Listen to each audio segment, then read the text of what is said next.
Hello, everybody. Welcome to Tower Casuals, the Destiny podcast here on Boss Rush Games. I am one of your hosts, Corey Derrigan. Alongside me, as always, is the lore guru himself, Josh Finney. Can't say Lore Daddy. Yeah, no, Lore Daddy, that's copyrighted by Bife. I don't want to step on his turf. That's fair, but we still got to come up with a name for you. So Lore Guru is, that's what we're going with. It's a work in progress. There's a lot of work in progress things on this show, but that's all right. So some might say the show is just a big WIP, but how are you doing, Josh? I'm doing good, man. It's been a busy week. It's both, true. In and out of game. It's been a very busy week. Yeah, it's been. But I'm glad to be here. I'm happy to be here. Always happy. We got a lot to talk about tonight. We do, and we both kind of have. You definitely have a heart out, and I kind of have a heart out. So we're gonna try to get through this as fast as possible. So housekeeping. This is Tower Casuals, Boss Rush Games, Destiny podcast. If you want to subscribe, go to youtube.com/BossRushGames or your podcast service of choice. Josh. The Exodus questline. We're getting right into it. Diving right in. Sparrow first. Sparrow head first. Unless you use that giant butt plug sparrow that I used in the raid last time. No, I happen to fluctuate between either flying a jet ski or a toaster, so it's all good. That's fair. I ended up switching over to the Braytech sparrow, the one with like the blue kind of glowing plates on it. Yeah. So that's the I one. like that one a lot. It's the one I'm currently using. I switched between that and the Warmind looking one. So it might be less abrasive than what you used in Scourge the Past. That's you know what? It's not bottom heavy. I can tell you that much.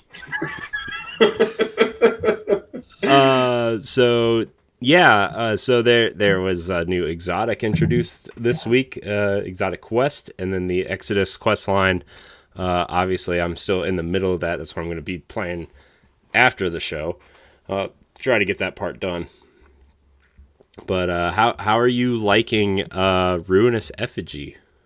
Ruinous Effigy is pretty much everything that I expect from a seasonal exotic that's introduced. I feel like Bungie kind of heard some of our feedback. Of course, these weapons are planned months and if not seasons in advance. Yeah. But it's awesome that we got genuinely two of the best exotics introduced this year, introduced this season. We'll see if we can go 3 for 3 later on at the end of the Exodus quest line. The last one is what, the Traveler's Chosen? The Traveler's Chosen, yeah. The OG sidearm that you start the game with is being made into an exotic. That's cool. Just like the Kostov was in Rise of Iron. Yeah. Hope everybody kept that weapon. I sure did. Ruinous Effigy is really cool, though. It does something that's pretty unique among Destiny weapons. I mean, in fact, entirely unique.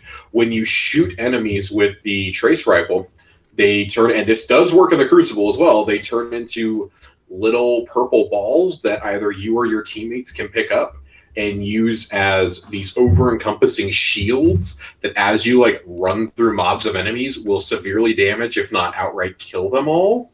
And then you can also dunk the orb for a huge damage blow. That is the definition of a team exotic, I feel. I saw videos of people.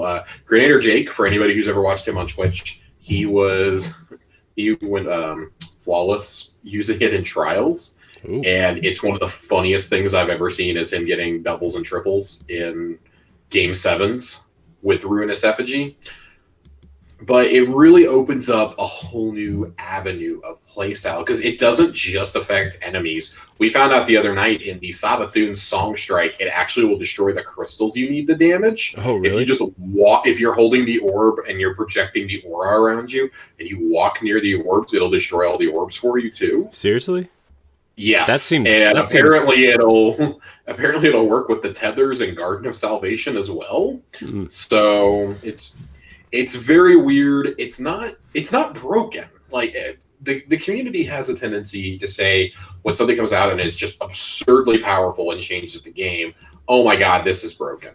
Wither Horde was broken. Ruinous Effigy is right where it needs to be. I really, really dig this gun, and I hope at some point my game gets fixed and I get to use the Catalyst, which I have technically earned and full since I have the triumph for it, but it never actually popped in my inventory. So that seems broken. Yeah, two thumbs up for Ruinous Effigy, and the Savathun eyes that you're hunting gives you an insane amount of progress on the catalyst.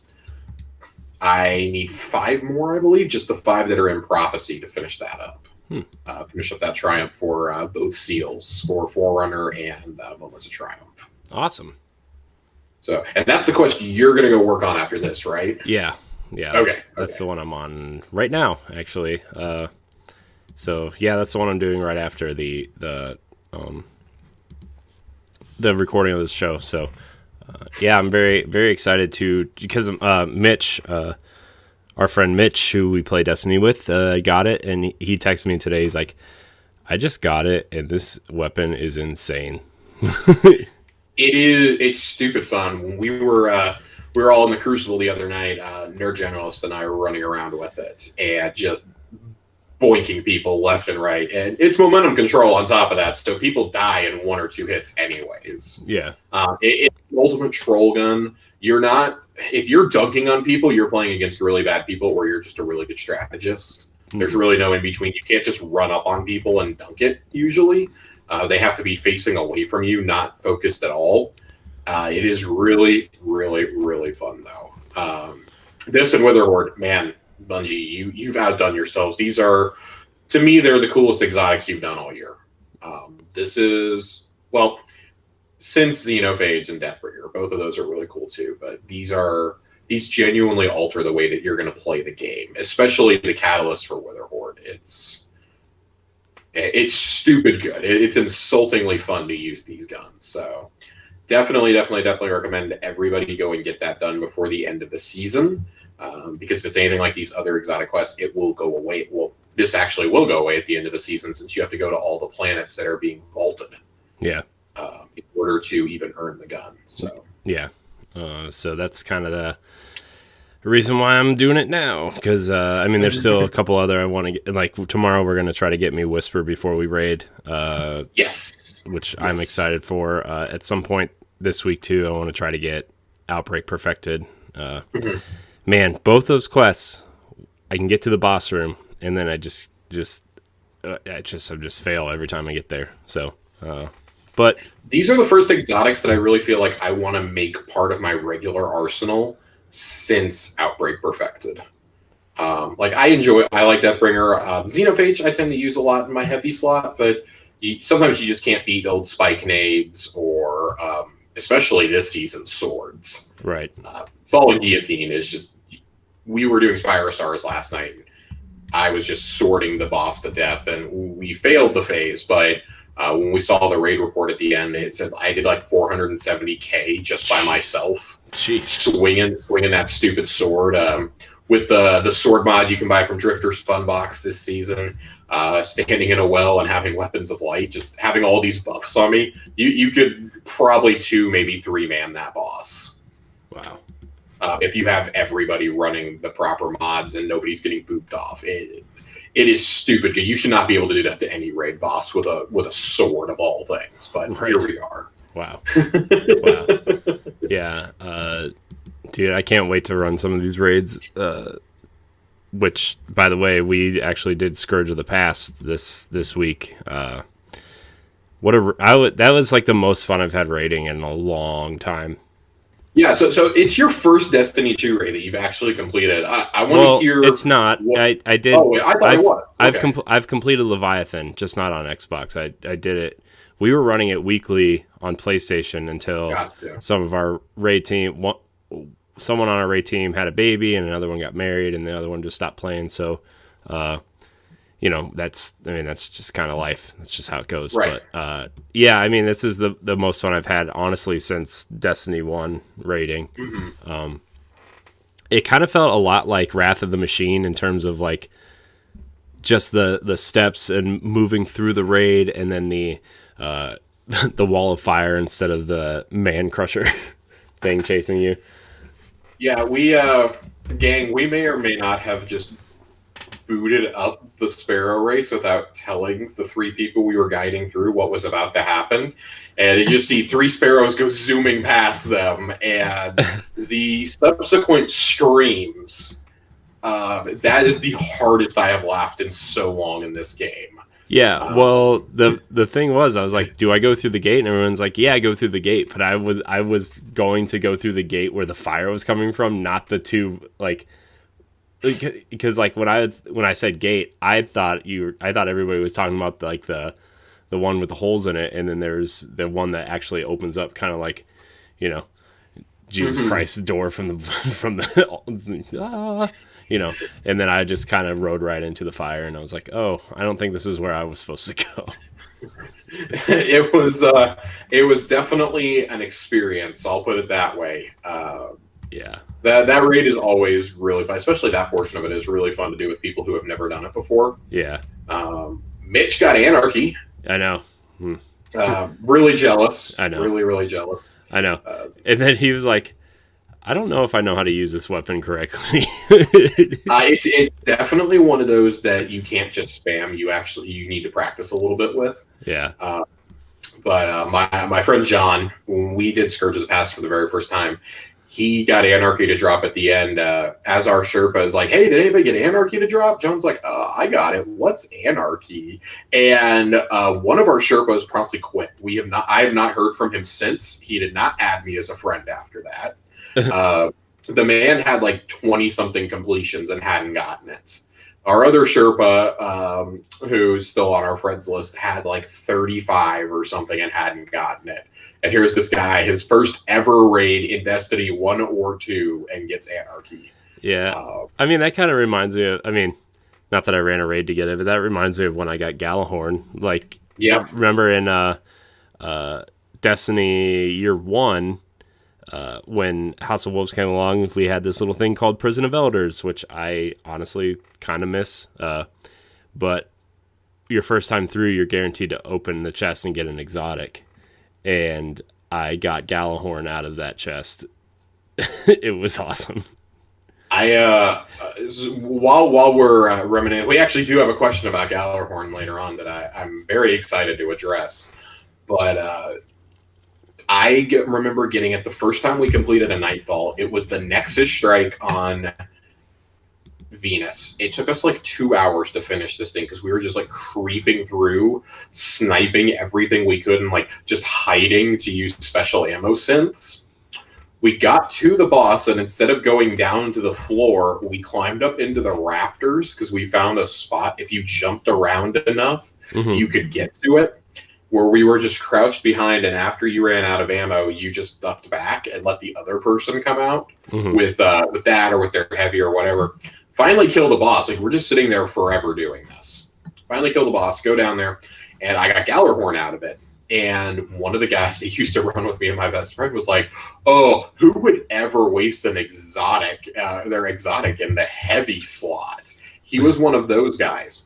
Mind you, this had just sold in the tower the week before, the only time it would sell during Year 1. Yeah. And of course, everybody thought the same. Nobody was any wiser. It wasn't until we got to Crota, it was like, oh my God, this is incredible. That was the one-way meal ticket for my best friend and I to get invited to any LFG, was him saying that I had Galahorn. Yeah. He's like, he doesn't know what he's doing. We'll teach him. Just tell him when to shoot it. That's all you guys need him to do, right? He's severely underleveled. That's all you need from him. So, yeah, definitely good times. When it came back in Year 3, it was a shell of itself, but it was still one of the best options, which is crazy. Yeah. It was funny because like we ran Skolas, and I didn't have it yet, and we just ran a regular Prison of Elders because we had failed Skolas because Skolas was a nightmare, especially if you had someone, because this was the old light leveling system, especially because we had one person that was level 31 with us, and we were 32s, and like if that one light level made such a difference, so we just ran some regular Prison, and I pulled it out there, and then we went back and did it. But man, I think it took us like 2.5 hours maybe to do Skolas that night. Skolas is the encounter where I coined the phrase. I'm sure people used it before me, but that I started using it in earnest. The loser lap, as I call it. Yeah. One of our old friends, Chris Kubiak, was taking my buddy and I through it and was like, all right, guys, I'm going to show you what to do. He died approximately 20 seconds into the encounter. And the next 30 minutes was him screaming at us to come get him, us running around in circles with Skolas chasing us. And occasionally, if one of us could get far enough ahead, turn around and take a couple pot shots at his head. This proceeded for quite a while. This is before invisibility or any of that. Yeah. We finally were able to pick him up, and there were 3 of us running around like crazy. But it's one of the most bonkers encounters I've ever done. I only ever did it once. I never went back. I still have nightmares about Skolas chasing me. Yeah. It's bad. We ran it just because we wanted to get the moments of triumph. Yep. And that was like the last thing we needed was Skolas. That's the only thing that's the only reason I did it. I wouldn't have done it otherwise. And then we went back to do it during maybe it was during Taken King. And we just like melted him in like 30 seconds because the light level stuff had changed, and that was such a low level event, and it was just like, oh yeah, remember when we were afraid of this guy? So yeah, it's funny because I like that you bring that up, because when we did Scourge the Past this week, it was remarkably different from the first time I did it. The first time we did it, I was maybe 100 light above. I was about 2 seasons removed, and Insurrection Prime felt a lot harder to kill there, but we also had like 4 wells popping off, so we were still dusting him even without Whisper. Yeah. Just Darcy's going off everywhere. That's all you saw was just Darcy flying. Yeah. But no, that's one of the more unique encounters to me. I do like that the raid bosses aren't always just a specific race of enemy. You fight an Ahamkara in Last Wish. You fight a giant mech in this. You fight a possessed Hive Cabal hybrid in Crown of Sorrow. You fight a flying Vex Mind in Garden. There's so many unique encounters that they're starting to do with these. I mean, even Wrath of the Machine, like Axis, was totally different. Yeah. Oryx was literally a god. Yeah. They've always made sure the scale feels epic enough, and this doesn't feel like it's not like universe-wide implications like every other encounter. This is just, hey, these guys are trying to steal some tech, and they've got a mech. There's Fallen running around with a big old mech out there. They got the rights to mech assault, and they're trying to kill us now. It's just such a cool thing to do. I really, really, really enjoy the Scourge raid. So that makes me happy to hear that you liked it too. Oh yeah, it was awesome, and like it's like it was a really good raid to get my raid feet back underneath me. You know, it's a good training wheels raid, is what I like to say. Yeah. I personally think it's more friendly to newcomers than the Leviathan is. Oh yeah, I would say so. Even at the current light level, I mean, Leviathan is just dirt easy. I still think that this is the most friendly one. So to that extent, I'm upset that it's going away. But I get it. I understand. It's completely self-contained. There is nothing in there that is part of any other raid. Like Crown, at least takes place partly in the Menagerie. There's not a whole lot that was added on to Crown. Yeah, like 2 big chambers. Yeah. Riven starts out in the Dreaming City. Yeah. You're crossing the same bridge. You're crossing a chasm and everything with the patrol area below you. This is completely self-contained. It has a long sparrow race. It has some long mazes. It makes sense why it's getting cut, unfortunately. But everybody go farm it while you can. Go get Anarchy and go in solo Prophecy and tell us all about it. Yeah. So it was...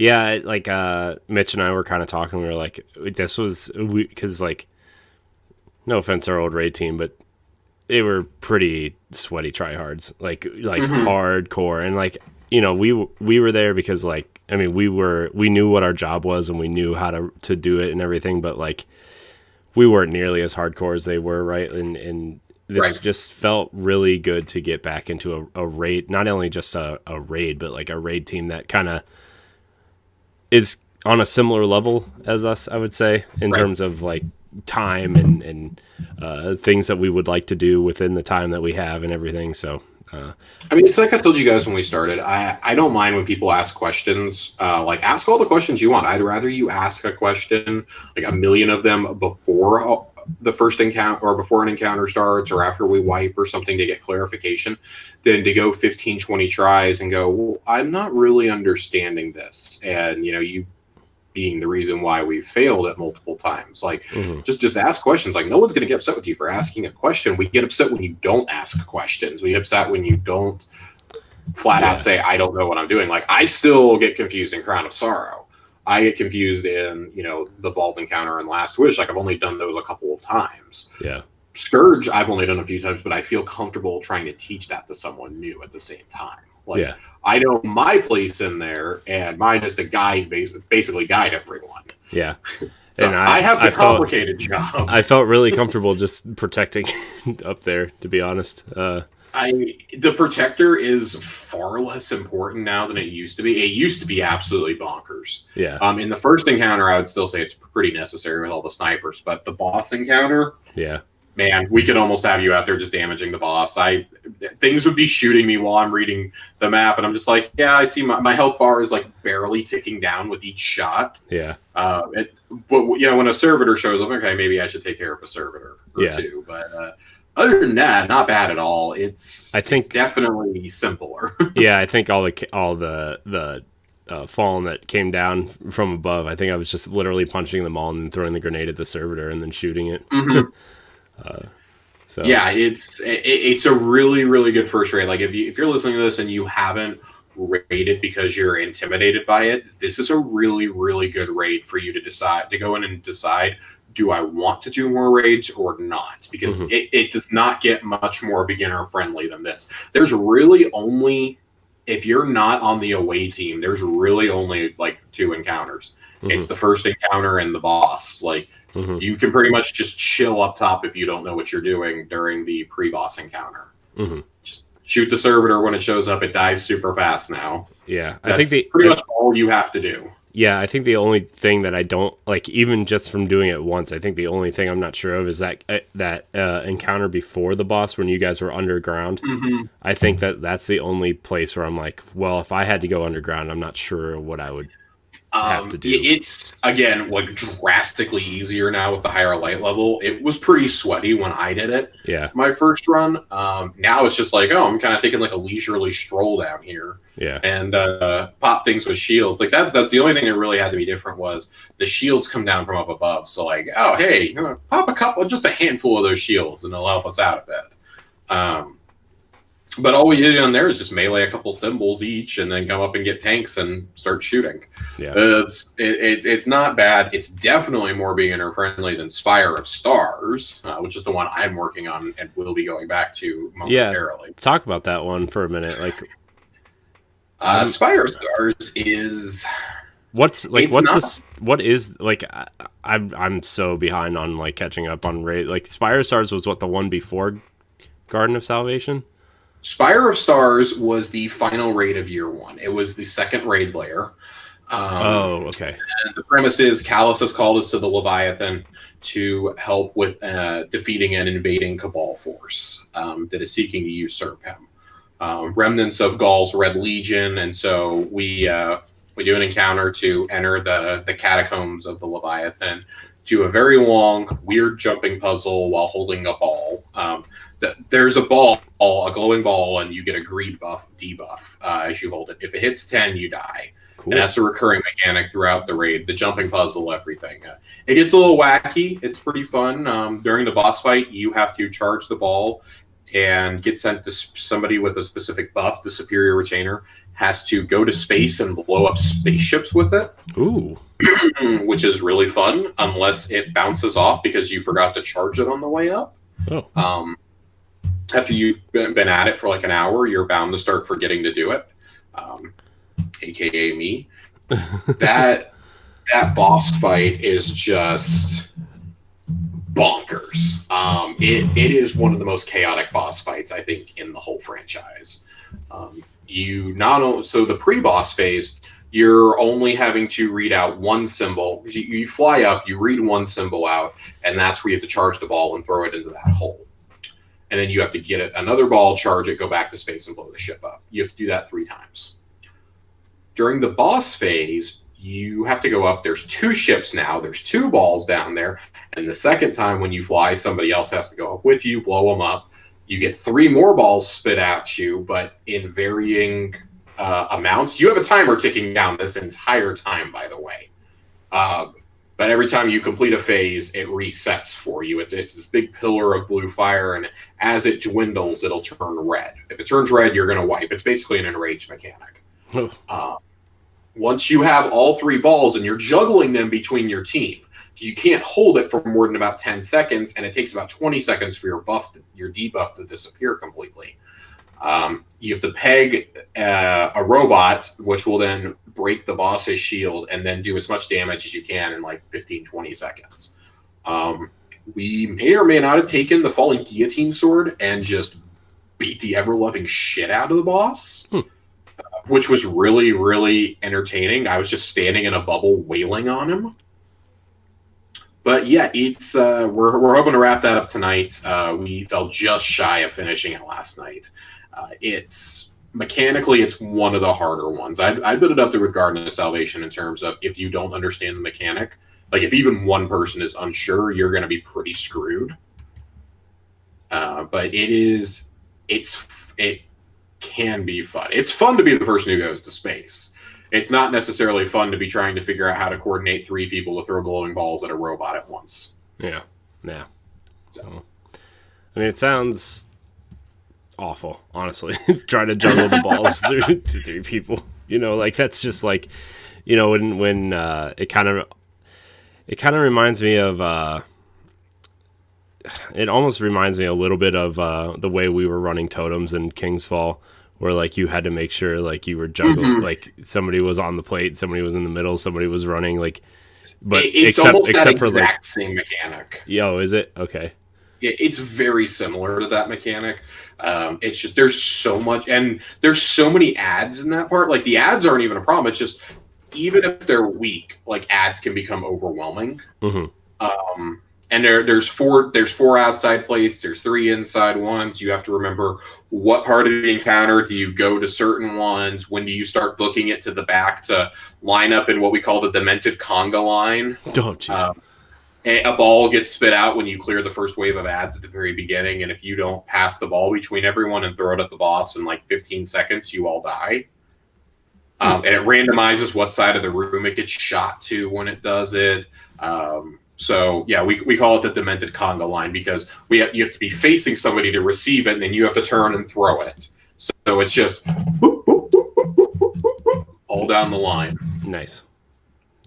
Yeah, definitely an interesting raid for sure. One of my favorite jumping puzzles, I think, in Destiny. Yeah, I used to be scared to death of jumping puzzles, and then when we were running King's Fall, everybody was having such a hard time doing the jumping stuff, and so I know we need to get to Lore Corner, but there was an area in the back of the Dreadnought, kind of where you like the platforms would become invisible, right? And then you had to jump on the invisible platforms, and I think there were chests on each side, or there was a chest somewhere. That made me get good at it. Yeah, I literally went and did that for like a half hour before we raided one night just to get my jumping feet under me, and it changed. I mean, it sounds stupid, but it got me into jumping in Destiny. So after doing the Whisper mission in Destiny 2, I haven't feared a jumping puzzle since. Yeah, because it's literally gotten to the point where I can just eyeball where I'm trying to land, and I just dive off the side.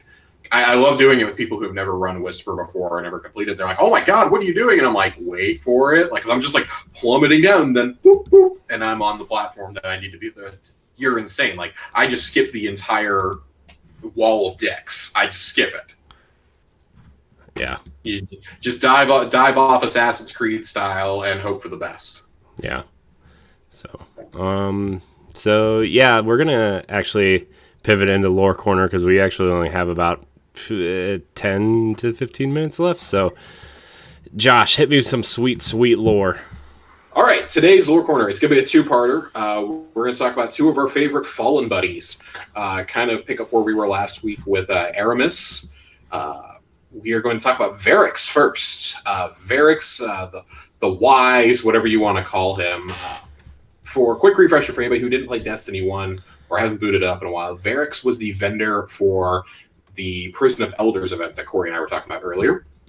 He used to serve under Skolas, and Variks is pretty unique among the Fallen. He is one of the oldest of his species, if not the absolute oldest, that is still living, because he remembers when the Traveler abandoned his people, the Elksini. He remembers when that happened. They call it the Great Whirlwind. So he's been around for thousands of years at this point. The Traveler abandoned them before it came to humanity.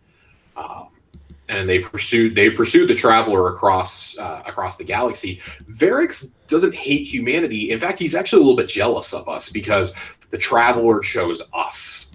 It abandoned his people and devastated his species. His entire house, the House of Judgment, was wiped out in the ensuing conquering quest, I guess you could say, of the darkness, of the space Doritos that we're seeing this season. So he seeks to return the Fallen to their former glory and believes pretty heavily in their messianic prophecy of the Kell of Kells, the Fallen leader that is destined to unite all the houses, which Skolas thought he was and was seeking to, but we prevented him in the House of Wolves. There's been other people. Aramis is the latest one trying to do this, to be Kell of Kells or to really form her own house, the House of Dusk. Variks was aligned with the House of Wolves for quite a long time, kind of fell in with Skolas and them.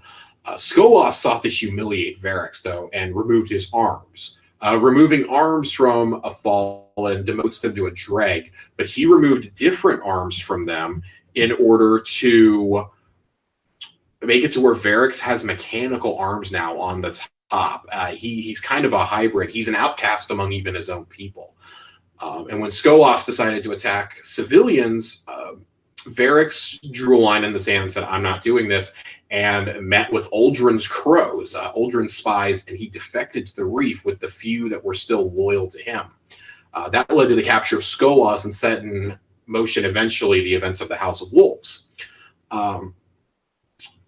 Following the presumed death of Uldren Sov, Variks assumed control of his spy network in order to try and find the Kell of Kells himself. Variks would later supply information to the Vanguard during the events of Rise of Iron on the efforts to resurrect Tanyx and Sepix Prime, as that was seen as a blood magic of sort to the Fallen. That was heresy to embrace this technology to resurrect fallen gods, essentially. Variks did attempt to warn the city of the approach of Gaul's Red Legion, but as they passed through the reef, Gaul knocked out all communications from the reef, so Variks basically had to watch in horror as the city was assaulted. He sent a desperate last message to the Cosmodrome, urging the Fallen to flee, trying to save whatever's left of his people. We decimated him pretty hard across the system in Destiny 1. His efforts somewhat succeeded, but he just watched in horror as this happened. He was unable to hail Petra or anybody to try and warn us of what was happening. So are the Fallen kind of like an endangered species almost then? Considering we fought them on every planet and in the majority of strikes in Destiny 1, I would personally say they are. They've kind of taken a back seat in Destiny 2 so far. We really haven't. We've had only like 2-3 strikes that have focused on them. We've had one raid, few missions, but this expansion this fall is really the first time we've dove into the Fallen since they were taken over by Siva in Rise of Iron. It's been nice to have a change of pace. Yeah. And I'm really excited. We're getting to the last part of Variks' story here, and where I think it gets really juicy personally. We learned this through the Variks the Loyal lore book that we can earn through the events of Forsaken and On the Tangled Shore, that he becomes conflicted over his duty as the warden of the Prison of Elders and his duty to the Sov dynasty, to Uldren and Mara. And eventually, when Uldren is wreaking havoc across the reef, he's captured by Petra, Cade 6, and a team of Guardians, who then bring him and the Scorn in through a secret entrance and lock him up. He recognizes the leader of the Scorn, Fickrell, the fanatic, as a former friend of his. They actually had a falling out years and years ago, like literally 200 years ago in the storyline. Variks eventually decides he needs to get out of here. He needs to leave the prison. He wants to unite what's left of his people and save them. So we learned through that lore book, he engineers the escape of Uldren and the Scorn Barons. That is Variks' doing. It was all a ruse for him to be able to escape unnoticed, knowing that the Reef would be more worried about capturing Uldren and the Scorn than watching Variks and his loyalists flee. After this, he declares himself the Kell of Kells, decides he's the Messiah, essentially, and just disappears off everyone's radar. That's the last we had heard of him was back during the events of Joker's Wild in a little lore piece that he had just disappeared. Petra was unable to find him. Ikora's spies, the Hidden, wanted him assassinated, wanted him killed. They hold him responsible for Cade's death. And Petra pretty much fought the city on it and said, no, like he is awoken, like he is under awoken jurisdiction. And the latest that we know is that he's been seen on Europa in the company of Aramis, but whether he's an ally or a hostage is yet to be determined. So definitely expect to see some Variks this fall. I would wager on him probably being the planetary vendor, in all honesty. I don't think Variks is turning his back on us. He respects the Guardian. I can't wait. I like Variks. He's definitely one of my favorite characters from Destiny, and he's one of your favorites. I totally agree. I love Variks. There's another Fallen that has stolen my heart, though, Corey. Oh boy, who's this? This is my boy Mithrax. Mithrax, we are actually introduced to during the vanilla Destiny 2 storyline. In one of the adventures on Titan, we have an option to kill or spare a fallen captain, and there's really no effect on your choice there. You can kill him or spare him. It doesn't make a difference. It's revealed in the events of Forsaken that the canonical choice was to spare him. He was humbled by us sparing him. Like, why on earth would a Guardian spare a fallen captain? And he sought to learn our ways. He teamed up with the Awoken for a while. He was shown the Dreaming City by Sigiridu, one of Mara's paladins. He's shown the Dreaming City, and after that makes an alliance between the Awoken and actually joins a fire team of Guardians. Ooh. For a while. He runs with the Guardians and declares a new house within the Fallen, the House of Light. Mithrax the Forsaken establishes the House of Light, acknowledging that humanity is the true recipient of the Traveler's power. The Traveler never blessed the Fallen like he did humanity, or like it did humanity, not he, like the Traveler did to humanity, and decides that from this day forward, we are allies to the humans. We have to serve the Traveler's chosen. We are allies with them. Mithrax is the one who gives us the quest for Outbreak Perfected. He warns us of a heist that is happening that was organized by Aramis herself on the old tower. Mithrax, at the beginning of that mission, the fallen captain that takes out the Dreg that you see right away, That's Mithrax. That's our boy. He's been hiding at the farm for whatever reason. He's just allowed to hang out, some Pop-Tarts, whatever he's been doing. And then at the end of the mission, he just as mysteriously shows up, basically gives us Outbreak, and takes off again. You think Mithrax is a cinnamon Pop-Tart guy or like a strawberry Pop-Tart guy? Mithrax strikes me as a cookies and cream kind of guy. Oh, yeah. I think he's mixing it up. I think he likes to take it, break it apart, dunk it in some milk. I think he's really after that diabetic lifestyle. You think he toasts it, or you think he just eats it cold? Oh, eat it cold all the time. Cold, baby. Yeah, well, but that's going to be a new shirt. Hasn't been seen. That's going to be a new shirt up on our store. The Mithrax dunking some Pop-Tarts and some milk. Oh, dude, I would wear that every day. He hasn't been seen since then, nor has he really been mentioned until this past season. Osiris asks Saint 14 to meet with Mithrax in the House of Light to extend an olive branch to them, essentially. And Saint 14 is very wary of it. Saint 14 does not like the Fallen. In case you don't understand that, he hates the Fallen. When he knew the Fallen, they were all savages 700 years ago. Mm-hmm. He fought at Twilight Gap when they tried and almost successfully assaulted the city at Twilight Gap and the Battle of Six Fronts. He doesn't think too kindly of them, but he agrees to do it because Osiris asked him. With the resurgence of now Aramis's faction wanting to go to the House of Darkness, declaring themselves House of Dusk, whatever, after she was trying to reform the Devils, it would stand to reason that both Mithrax and Variks are going to show up in pretty strong capacity this fall. We're long overdue for Mithrax to take a starring role, and it's very reminiscent of the Arbiter in a lot of ways, but it's also, if it's done correctly, I think it can be a more impactful story than the Arbiter's was. This is a guy who literally, he calls himself the Forsaken because he's been cast out of his own people. Mm-hmm. It's a very moving tale in the lore, and I encourage you guys to go look up both of these guys, read the lore surrounding both of them, especially Variks. I mean, his stuff goes all the way back to House of Wolves. There's so much there, and there's a little bit. So he got an entire lore book, even though he's not in Destiny 2 to this point, at least. So there's definitely a lot there. Next week, kind of up in the air about which one I want to do. We're either going to tackle the Curse of the Dreaming City, or we're going to tackle the Trials of Osiris lore, because both have a pretty good amount of relevance. The Dreaming City, not necessarily so much, but it is good to have a refresher on why that curse is still going and how they made an attempt to beat the curse, according to something in lore, power level 999. They actually made that canon when somebody tried to do it. So we're going to talk about those efforts at some point in the next couple of weeks. Nice. Well, there's your... it's more like a lore room, I think. I think it grew from a corner into like a lore office. It's all right. We're going to have a lore mansion by the time this is all done. Let's...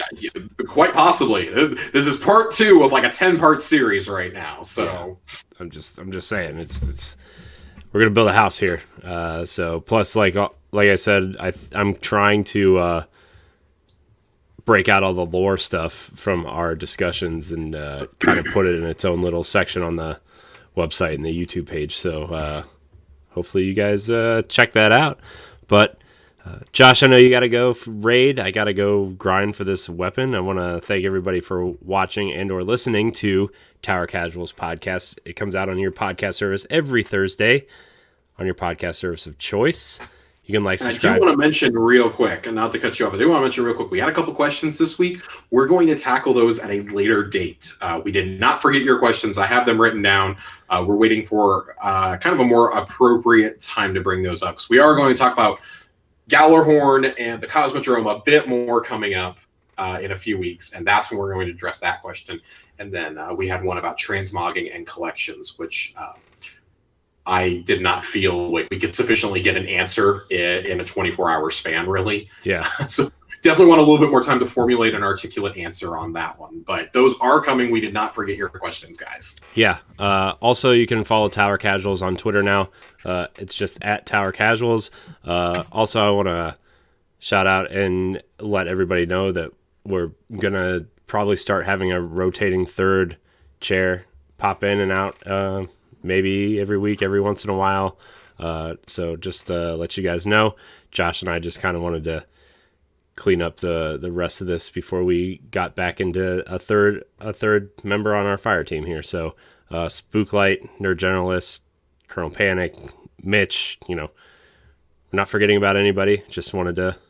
Anyone, Johnny? We're thinking about you. Yeah, just wanted to shout everybody out and make sure we aren't forgetting about you. We're gonna get you. We're getting you here. So, but yeah, follow us on Twitter at Tower Casuals. Subscribe to our podcast on whatever service you listen to podcasts on. You can watch us on YouTube on Thursdays on the Boss Rush Games YouTube channel. Josh, where can we find you? You can of course find me as always on Twitter at Josh_Finn.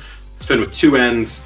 Follow me for Destiny lore goodness, me raving about my favorite guns, and talking about the latest movies that I've watched.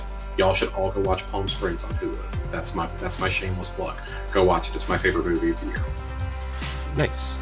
You can find me at I am CorianHD on Twitter and Instagram. You can find me at CorianHD on Twitch.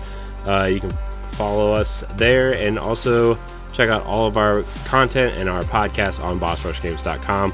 Like, subscribe, share, rate, and review. Remember, guys, play games, be better, and we will see you next week. Goodbye, everybody. Goodbye.